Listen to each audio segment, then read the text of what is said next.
Hey everyone, welcome back to Works Garage. In today's video, we'll be diving into a fun install, a optional Toyota Kicker subwoofer. Let's get this started.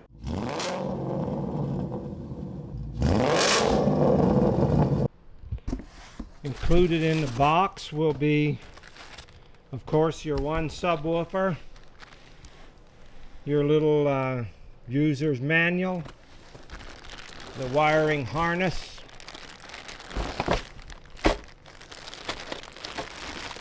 the first step will be removal of the battery.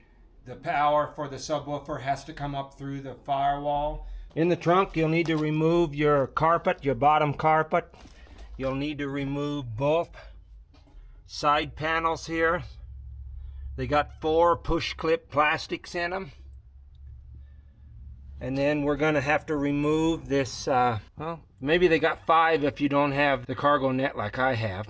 And then you'll have to remove this. It's got 4, this thing here.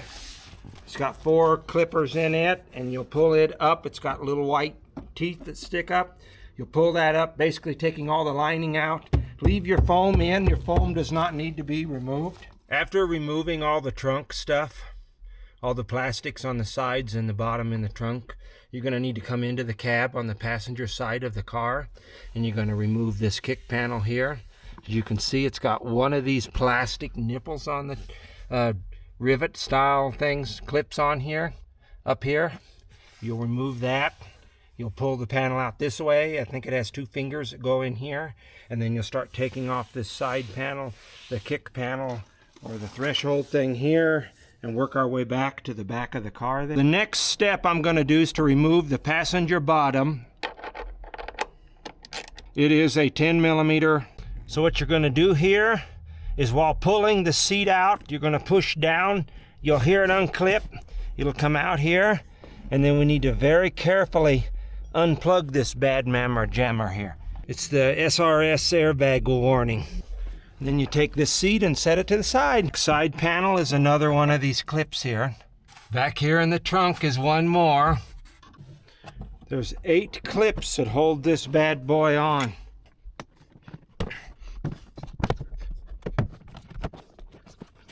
Okay, that wasn't as hard as I thought it was going to be. The next step will be to remove the glove box. There's a little claw here that holds the glove box in. Little arm here, you just kind of pull it apart.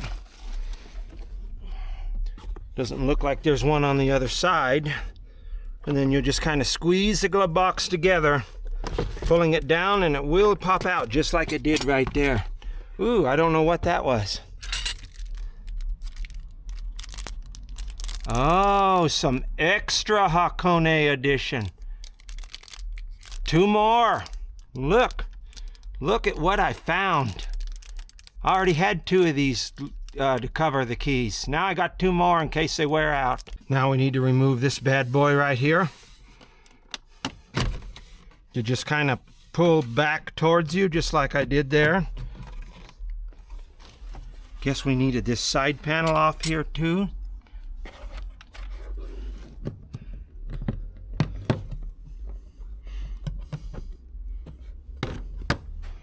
Or just unclipped out like that. Yeah, we need it off. Now the upper portion only, it looks like, has to come out. There's 2 screws here for that. They're Phillips or JIS. A lot of guys just have Phillips and use that. The JIS screwdrivers are a little better.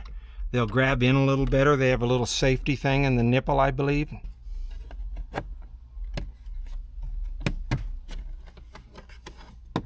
Just use your plastic removal tool.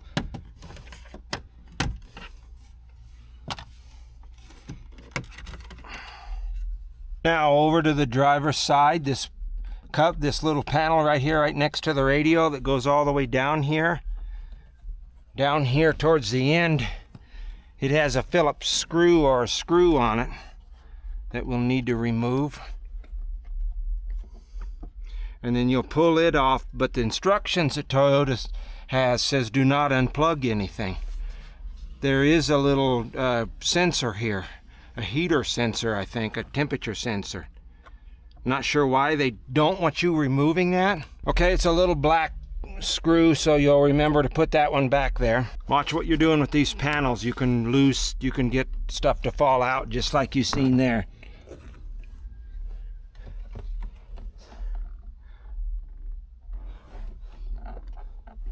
Looks like it was this nipple right here that came off.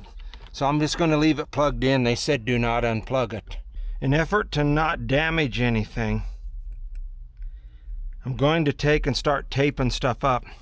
You're going to tape around your knob here, your push button start, your heater, climate controls. You're going to tape the steering wheel here and around the knob here. So now we're going to remove this vent here, but they're saying to not pull on these in the Toyota instructions because you could probably break them, I'm assuming. Just take your little pry tool or your fingers. Some of this stuff I've just been using my fingers on. Found it works easier.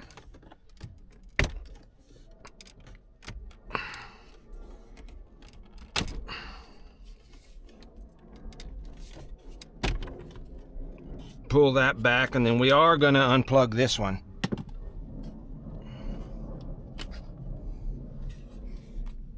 After you've taped up your steering wheel, your stalk here, your wiper stalk, and you covered your shifter with the microfiber and taped up your heater controls here, I'm going to move to the back of the car. There's 3 of these little guys right here, these little plastic guys right here, that you'll need to pull up. But you have to carefully do it or you will take it out of the carpet. 3 of these guys right here you'll need to take out. We need to get this piece of foam out.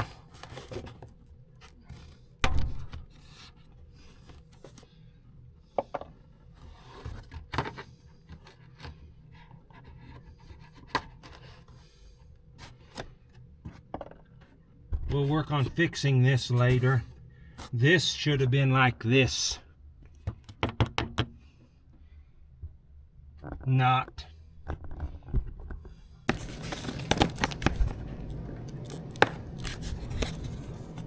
That's how it should have came out, like the others did. Very kind of hard to get those to come out like that, because now we got to put it back in the piece of rug there. I noticed that some of the clips didn't stay on the back panel here. So you'll need to push them back on. Make sure they're all in. 3, 4, 5, 6, 7. Looks like there's 8 of them. Looks like in the wiring harness loom, we're going to get this fuse tapper here. So now we're going to take off the little connector here. We need this in the cab of the car. And we need to fish the wire through the car. So you're going to take a little pick here.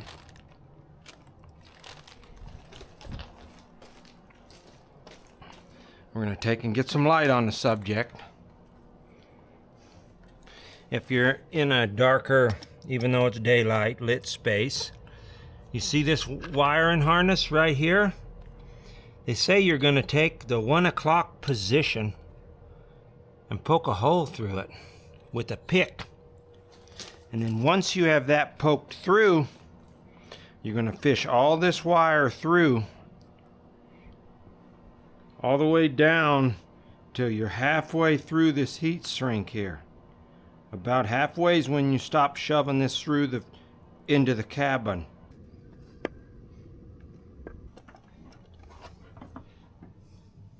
I finally got it pushed through. You'll notice where halfway is on the heat shrink because it gets thicker on that part of the heat shrink. And that's how far you push until it gets thicker. They're recommending you get some silicone by 3M to go around this. And there it is up there, that little red guy.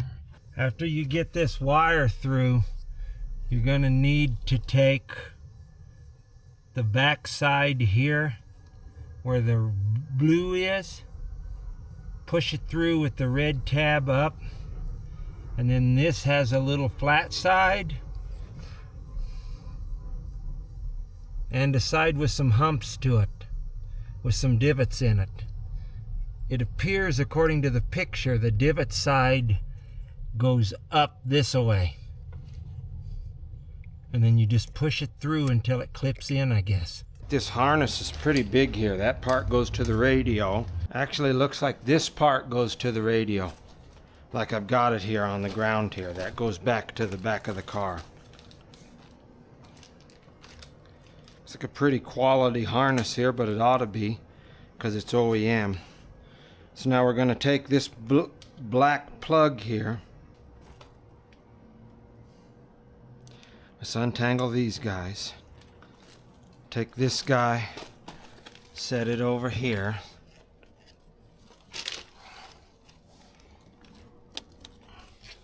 Watch these, because look at what I just found. Nothing here.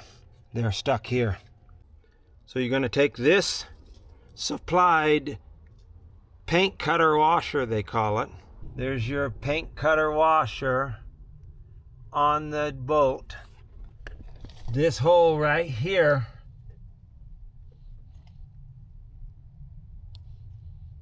is where you'll bolt it through with your 10mm. Make sure you do not over tighten it, it will strip out. So now you're just going to zip tie these up here, under the side panel here, appropriately. Take your accordion one here with the plastic on it, zip tie it on one that starts to come across. Leave it down like this for now. Then we're going to undo the radio here. So after you've unbolted it, it's still clipped in. You'll just have to pull gently. What I wound up doing here is I wound up hiding it under here. And then it can come out over here into the console. On the back of the radio here, on the back of the infotainment radio here, it's going to be the first plug right here that you're going to unplug. You'll plug this one in, and then you'll take the one that you unplugged and plug into this. Getting it back in and to click back in is not easy. Now we're going to need to remove the weather strip only from the bottom of the door, just pulling it up enough here so we can route our harness through here, because it needs to go through here and go along with the other wiring that we could zip tie it to. So you just pull up on this and it'll come undone here with the little clips here, so you can get it, and we're going to tie it along here with this one. Start snaking it through here. And see, I just kind of went along here, keeping it on the inside, because you got to keep these holes clear for this plastic here on the sides of the carpet to be able to clip back in. When you stick your rubber back, it goes along the plastic channel here over that and the body line here. So you're going to want to come across here, use a lot of zip ties to come around the curve, follow that all the way up the harness there, come around here, continue zip tying. When you get down here to where there's no more cable to zip tie to or cord to zip tie to, you're going to take the supplied piece of foam here, and about right in here is where I'm going to do it. I wish they'd have gave you a longer piece or double the length, because I want this to be down more. Now back over here, right above this little plastic clip, is a hole here. That is where you will put your rib nut that is supplied. You get a rib nut here like so. This little gold thing here that's in the bolt. It would go in here and you'd use your rib nut tool. I do not have one, so I have a cheater method. I have this little bar here. I'll put it in, hold it tight, tighten it down, and it will squash out. It's the tool I used for the install of the trunk handle. It came with the trunk handle. So after you zip tied it across here, use as many zip ties as you can. They give you way too many. Just keep using them. Snake it up here, across here, across here, and then down. But when you install this, after you installed your rib nut, you want to put the white over here on the label, and then it'll go down like this. They supplied some of these now. This will just push on. There's a hole down here. Right here is a hole. You'd slide this onto here. So your subwoofer bolt can bolt up when your subwoofer's here. Up here you would take a 25/64 inch drill bit, drill it out. Your factory stuff would have had a pop clip there. You'll need this for the subwoofer to mount. I didn't have to drill it out because I already had it drilled out, because when they installed my net. And what I did for the back there, I didn't buy the little template. I just took an angled pick and I picked it through. I have not put my panels back. I'm gonna let you know. I just plugged it in and I'm getting a test here to see if it even works before I put all my panels back in. I believe it's going to, but I need to be positive. On this power cable here, you'll need to put in your supplied 15 amp fuse here. Box of Dynamat. So while I have this side panel here off on the passenger side for the rear speaker, I'll just put one there right over in here behind the speaker on the wall here. That's a sorry excuse for a speaker, Tubaroo. Could have put a bigger one, lots of room. Comment below if you know how to put a bigger one. I'm going to show you footage in the cab, looking at the mirrors so you can see how they kind of move to the bass.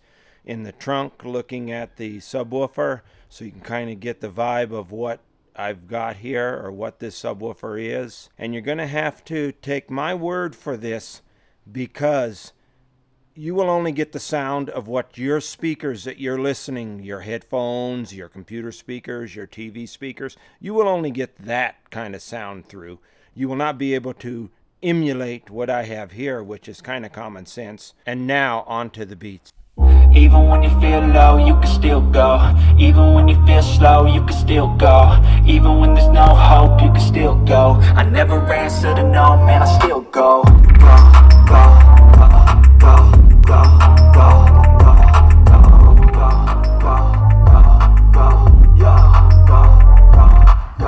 Hustle hard, hustle every single day. I'll be making moves till I'm buried in my grave. Through the system, I don't wanna be a slave. I've been doing shit my way, on the highway. And in the driveway is a nice range, 'cause I grind through the climb, I ain't right pain. Another human bitch, nah, I don't complain. Just gotta flip the switch and you can go.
few days now, and I've drove around and listened to a lot of music with this new OEM kicker Toyota optional subwoofer. I would say it's worth it if you can get it during a holiday. Toyota online parts from Toyota themselves, not from another dealership, usually has a sale during the holidays. They run like 15, 20, or 25% off. Black Fridays is the biggest sale with the most off. That's when you can get these optional dealer parts at a good price. I would say this subwoofer's worth it. Now, it does have one quirk you'll need to know. You can't turn your car into the accessory mode and listen to music because there's no subwoofer. The subwoofer only turns on when the car's started or in the key on position but not started yet. Don't know why it does that. Wish that it would play in the accessory mode. But other than that, it's got a lot of bass. I would say it makes the stereo more full. It was lacking stuff before adding the subwoofer, and now it makes it more of a full sound, more premium feeling and sounding. As you know, these factory radios, even the premium radio, is not the best. It's decent, but not the best. When you add the subwoofer, it really adds to it and gives it what it was lacking. The installation is very simple. It is time consuming taking all the panels off. I would say ease of installation on my scale of 1 to 5, 5 being the easiest or the best for everything. I would say this installation gets a 3 because of the time consuming factor. It is easy, but it takes a lot of time. Now, for price for what you get, I would say that's maybe a 3.5 because it does add a lot of bass. But if you pay the full price for it, again, I think it's over $500. I'll put the price down below down here, but it is a little pricey. If you buy it on a holiday with the Toyota parts online, you can get a special again. I would like to thank you for watching today's video. Please comment, like, and subscribe. And remember, treat others how you would want to be treated. Have a good week.